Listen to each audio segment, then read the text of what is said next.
This episode is brought to you by Kia's first 3-row all-electric SUV, the Kia EV9, with available all-wheel drive and seating for up to 7 adults, with a 0 to 60 speed that thrills you 1 minute, and available reclining lounge seats that unwind you the next. Visit kia.com/EV9 to learn more. Ask your Kia dealer for availability. No system, no matter how advanced, can compensate for all driver error and or driving conditions. Always drive safely.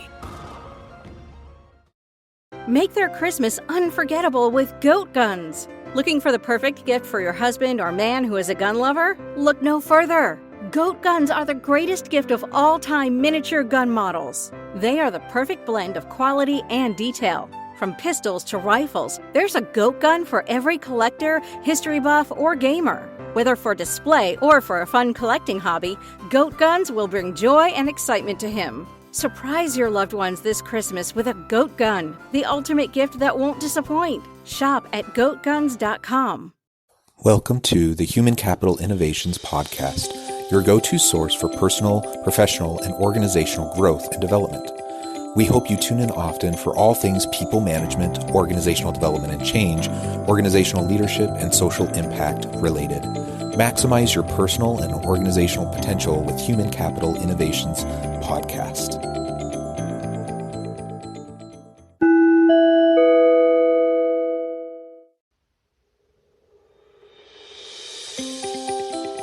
Welcome to the Human Capital Innovations Podcast.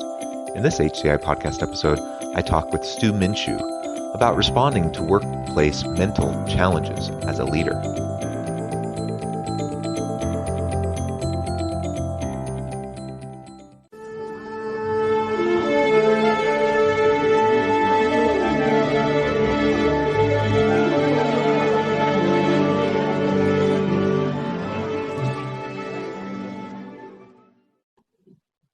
Stu Minshew, welcome to the Human Capital Innovations Podcast.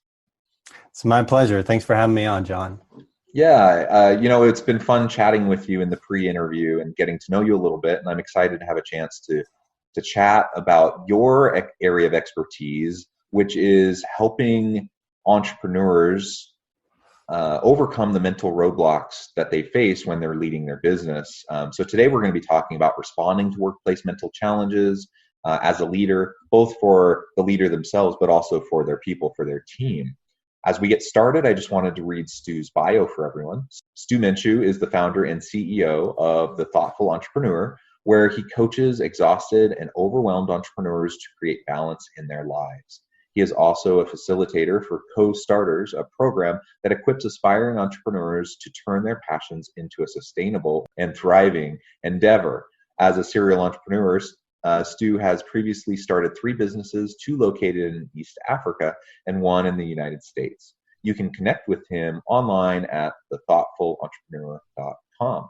And I'll also link, Stu, to your LinkedIn profile in the show notes so people can get connected with you there as well. Again, a real pleasure to have you on the podcast today. And before we dive into the discussion, anything else you would like to share with listeners by way of personal background, context, anything like that? Yeah, so how I got to working with entrepreneurs in this field is experiencing some of these issues myself as an entrepreneur, like you mentioned, experiencing fear and anxiety and even burnout in my journey. I've also been working with entrepreneurs for the past 7 years, mainly in operations and finance. And as I was working with them, seeing them encounter these struggles as a leader and trying to grow their businesses and grow their teams, experiencing a lot of this, anxiety and burnout as well. And just realizing, looking at the research and realizing how big of a problem it was, really a little over a year ago, kind of shifted to working with entrepreneurs in this space.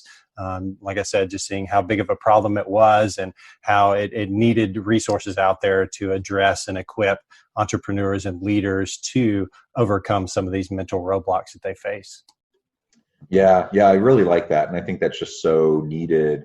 I mean, at any time it's needed, but right now within the context we're in, I think it's a heightened level of stress and anxiety and challenge. And so many small businesses are struggling to stay afloat, and leaders carry a lot of burden, in terms of, obviously they're trying to keep, from an operations standpoint, they're trying to keep things afloat. They're trying to be effective and efficient, make payroll, and those sorts of things, but also, thinking not only about their own mental health and physical well-being, but that of their employees, balancing all of that and recognizing that their people rely on them. If I'm a entrepreneur and a leader of a small business, I have people that rely on me for their livelihood, and that's a lot of pressure, Mm-hmm. not just for yourself, but for others and families that rely on you. So, I think that builds up over time unless we can establish healthy mechanisms and approaches to dealing with those challenges on an ongoing basis, practicing self-care and making sure that we're taking care of ourselves so that we can take care of others. Yeah, I mean, that's very true. That's the thing is anxiety in itself is not always a bad thing. It can help you make decisions, like you were mentioning. If you see that your cash flow is getting low, you need to make some changes and make some pivots to change that so you can meet your payroll. The problem is when we get too much anxiety and it becomes overwhelming and we can't move forward. And that happens a lot amongst entrepreneurs and leaders in general. It's just, it builds up. And, a lot of that is because of can be our culture. We have kind of this story that our value comes from our work. And so we put ourselves fully into our work and kind of neglect our other areas of lives. And it also happens when we face challenges like we're facing now with, the pandemic and things like that. And so there's a lot of, uncertainty out there. And so that can cause that anxiety to come in bigger ways and can cause it to paralyze us and keep us from making the decisions we need to make to move forward or to pivot or do, tap into this creativity that we need to make some of these hard decisions that have to happen during this time. Yeah, absolutely. And so I'm wondering, as you work with entrepreneurs as part of your organization, and you do coaching and you go out and do trainings and things like that, what are some of the areas that you focus on to help leaders overcome those mental barriers, to overcome the stress, the anxiety, kind of those consistently nagging types of challenges that people have to face and they have to learn how to deal with? Yeah. So we talked about anxiety, and so I really focus on that. And then also, if anxiety hangs around for too long, it can turn into burnout and start moving in that direction. And that, it leads to a lack of motivation, feeling ineffective, and getting frustrated and cynicism. So when I go and work with different individuals or groups of people, I'm looking at those two things, that anxiety, that kind of in the moment things that you're thinking about, but also the long-term effects that it can have.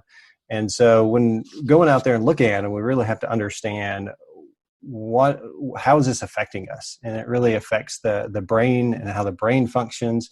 When that threat is present, when we're feeling that anxiety, it shuts down that rational, kind of slow thinking part of the brain, and it relies on that unconscious reaction part. So if you think of that fight or flight or freeze, if we've heard about that, that's what kicks in when we're experiencing. And so we have that tunnel vision. And so it's hard for us to tap into our creativity. And so we have to understand that first and understand how the anxiety, how our burnout is affecting us. So that's kind of that first stage, is how is it affecting us, keeping us from tapping into our creativity, keeping us from making decisions, what long-term burnout, effects is burnout having in our lives. And, that can cause us to become more prone to anxiety and mood disorders. It can increase addictive behaviors. Our physical health can even start to deteriorate. So that's the first thing, is really helping people understand if you don't address it, it can have detrimental effects to not only your work that you're doing, but also your mental and physical health. And so then when we realize that, now we can say, okay, what's the root cause of this anxiety? And a lot of times it's wrapped up in our identity. For example, if we view ourselves as being successful, whether that's a successful leader or a successful entrepreneur, that can become our sole focus. And we, do things day to day in our lives that are going to hopefully help us succeed and get power and authority and admiration. And this could be happening even below our awareness. It comes from messages from our culture, maybe books we've read, what are, how we view what a successful person is.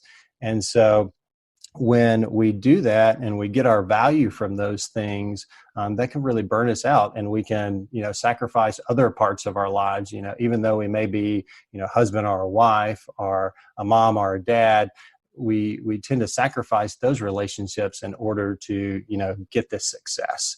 And so we've got to realize that we may either consciously or unconsciously have those identities in our mind that that's what we're trying to become. And we've got to realize that maybe that's detrimental to some of these other relationships. And if it is, well, then I have to go back and reframe what is my identity around the work that I'm doing, and how do I start to change the way that I'm approaching that? How do I start to change the way that I'm viewing myself? And what does success mean for me? Is it really just my, work relationships and, what I'm doing in my work? Or do I want to see success in other parts of my life, with my relationships, with my family, with my friends, with myself, and how I'm taking care of myself? So you've really got to dig into, okay, let's find out how these anxieties are affecting you. And now let's deal with the root causes of what's causing those identities in your life and start to address, those types of issues. Yeah, you raised some really, really important points. And I think that identity issue and just grappling with our sense of self, what drives us, what motivates us, why are we doing what we're doing? Asking those types of questions is really important. And it's hard internal work that we have to do because we get socialized, to prioritize certain things. And frankly, I think a lot of people never really question it. They never even look to disrupt, what they feel expected to do, or what they, how society defines success. And so they go down a pathway, and then, sometimes they find themselves 20 years into a career really realizing that they don't actually like what they're doing. They don't, it doesn't fit with them, but they were doing it because they felt like that was what they should do. That's what people expected of them to do. That's what success looks like, without realizing they made all these choices along the way because of those external expectations, not fully realizing, what matters most to them and what should be driving them towards their own personal definition of success. That's, and that's hard work, and there's no blanket answer. That's the issue is, we can't go on what society frames as successful, because it's going to be unique to you and to me and to our family context. And it's different for everybody. There are common principles, of course, but, everyone has to make those decisions. And I feel like when stress and anxiety and burnout are high, there's often an incongruence that's present with individuals and their life situation, whether that's incongruence in home life, incongruence in work life, whatever. And we have to find ways to address that. We have to be willing to address it. Otherwise, we're only going to ever put Band-Aids on the problem. We're never going to really address the core issues, as you were referring to. But that's hard work, and a lot of people don't like holding up the mirror in front of them and really critically analyzing themselves and going through that self-reflective process. So how do you help, especially, highly motivated, driving types of entrepreneurial types of people? How do you help them, to be willing to take a step back, to calm their mind, to find quiet time, to go through that self-reflective process?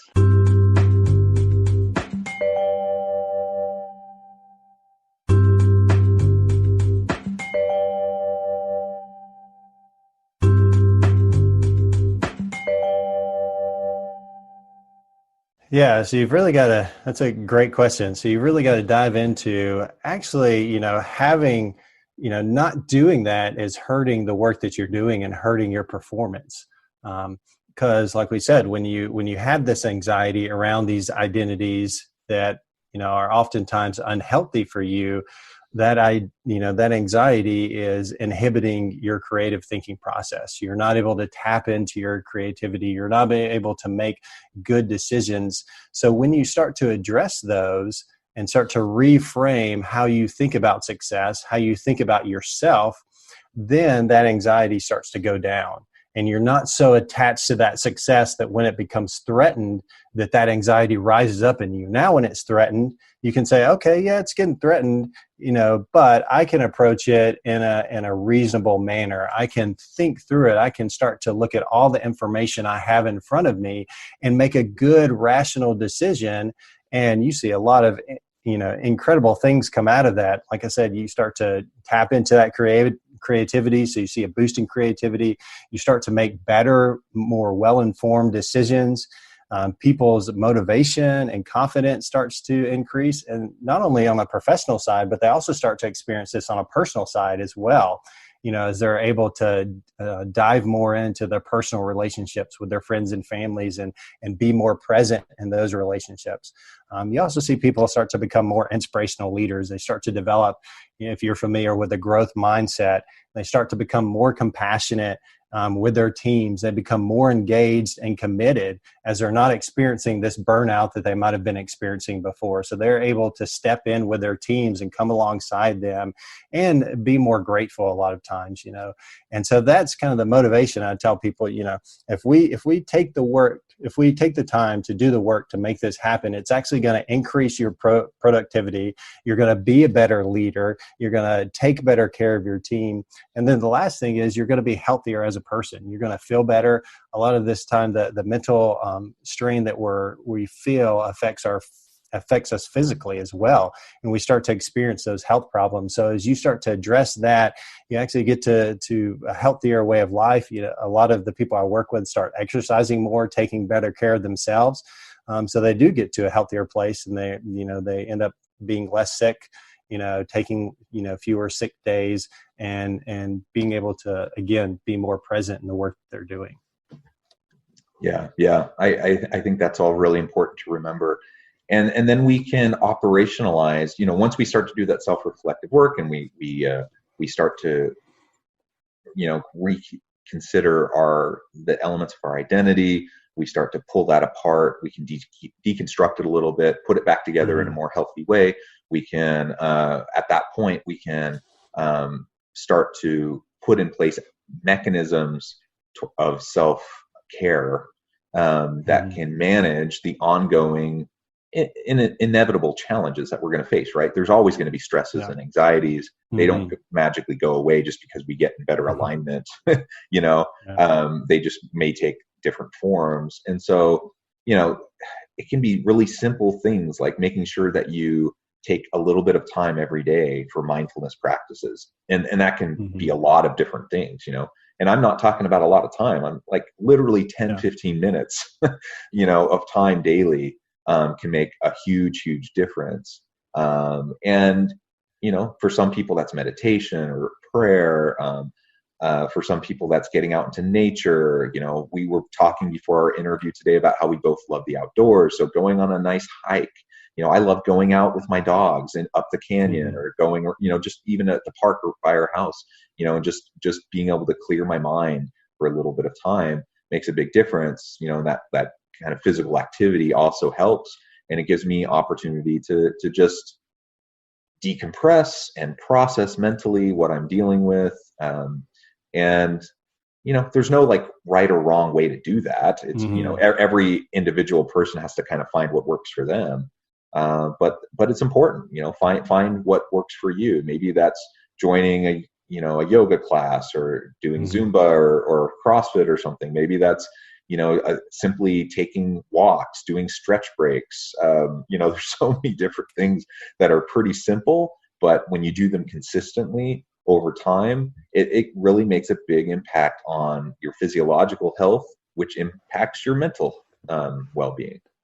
Yeah, I think that's a great point. So that's one of the things that one of the first steps I take with people that I work with is I get them to start doing what I call the weekly 140. And so that's just 20 minutes a day. And so it adds up to 120 minutes over the week. and to focus on one of three areas. So either do something physically, do something mentally, or do something emotionally to take care of yourself. And, like you said, on the physical realm, that could be exercising, could be yoga, hiking, swimming, jogging, dancing, just, eating healthy. On the mental side, it could be meditation or prayer. It could be journaling, being still, taking a nap. Or emotionally, it could be, meeting with a community, or just meeting with someone for coffee, or doing, random act of kindness, doing mindfulness, listening to music, getting out in nature, practicing gratitude. But yeah, just doing that 20 minutes a day. And once my clients start to do that, they really start to notice the impact that makes, and they start to feel better and have more clarity and start making better decisions. And they usually actually increase it from there, to see how, to see where that goes. And it just continues to increase the results that they're feeling in the first place. Yeah, absolutely. Another one for me personally, is I just love music. And so just I'm not like particularly talented, but I love music. And so I love singing. I love listening to music. I dabble on the guitar a little bit. So just, having a chance to disconnect and just let the creativity flow a little bit, and kind of stretch a different kind of muscle, a different part of my brain, a different kind of talent. There's, I guess my point is, there's just so many different types of ways that if we tap into those things consistently, that we're just going to be happier, we're going to be healthier.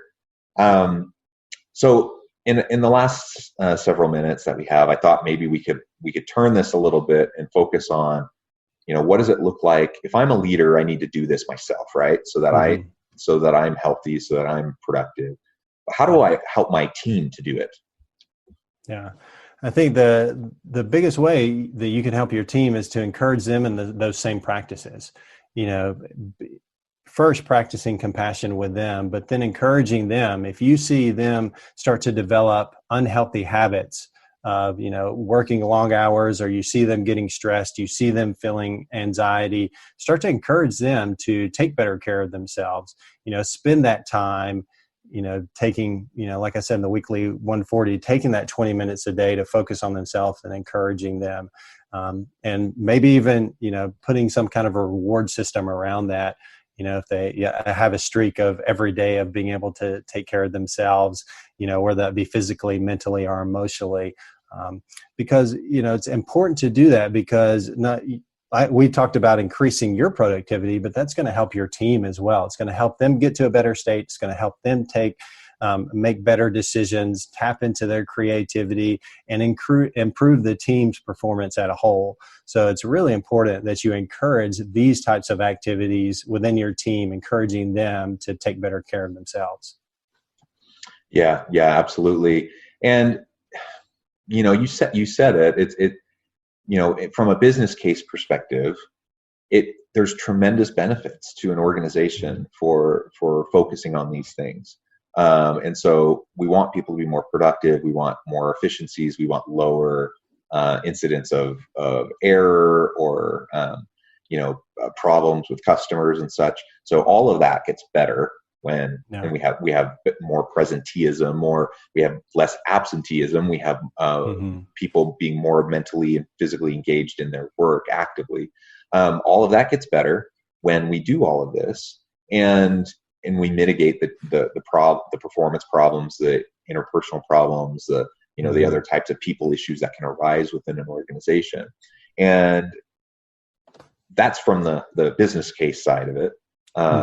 Setting that aside for a moment, though, even though we know there's tons of really great reasons, from the business side, but just from the human side, like the innate value of each individual person as a authentic individual human being that deserves, wellness, and if we're leading people with a mindset, a growth mindset, as you mentioned earlier, where we want everyone to be able to fulfill their potential. We want everyone to be able to have the chance to be their best self, their authentic self, and to be able to contribute and maximize their capabilities.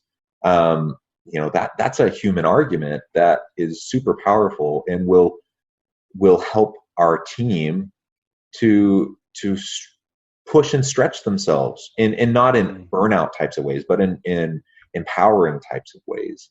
And so as we focus on, the business side, the human side, and then we model through our own leadership example, it can make a huge, huge difference, and people can start to buy into what we're trying to do.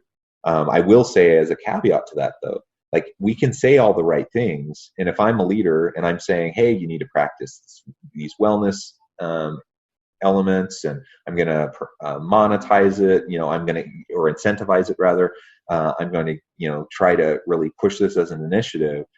If I say those things, and say all the right things, but I don't do it myself and I don't model it for my people, they're not going to do it, because they're going to follow my example. So we need to first get on board ourselves. We need to make those changes, and then we need to consistently model that through our behavior, through the way we talk, through our interactions with our people, and that can drive a lot of healthy outcomes.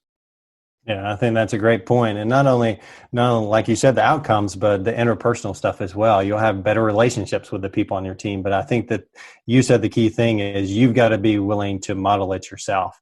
They're not going to take it seriously if they look at you and they see that you're not, practicing what you preach. You're not putting in to practice those things as well. So I think that's key as a leader. Absolutely. Well, Stu, it has been a real pleasure. The time has flown by. We're almost to the end of our time together today, but perhaps we can continue this discussion another time. But before we close today, I wanted to give you a chance to share with listeners a little bit more about how they can get connected with you. If there's anything you want to share by way of upcoming events or things you would like listeners to be aware of, and then I'll give you the last word on the topic. Yeah. So I'd love to connect with anyone who wants to learn more about these, or, who, wants to help improve themselves or their team. And so you can find me at thethoughtfulentrepreneur.com. You can come there and learn more about my coaching program, which is a thoughtful growth coaching program. And so if that's of interest to you, you can find me on the website. You can send me an email, stu@thethoughtfulentrepreneur.com, and I'll be happy to talk with you and help you learn more about that. Again, it's been a real pleasure talking today. And I hope everyone will stay healthy and safe, that we can continue to find meaning and purpose at work each and every day. And I hope everyone has a great week. Thank you.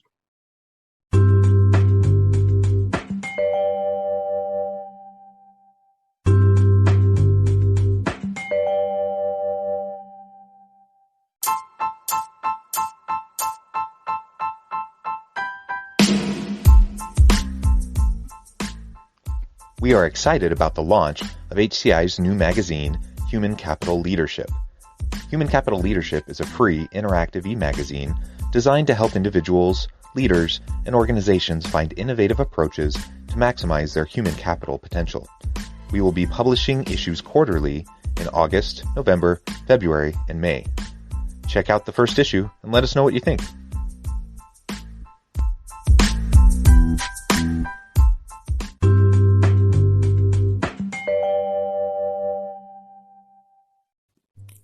Thanks again for joining us for this episode of the Human Capital Innovations Podcast. I hope you stay healthy and safe and that you have a great week.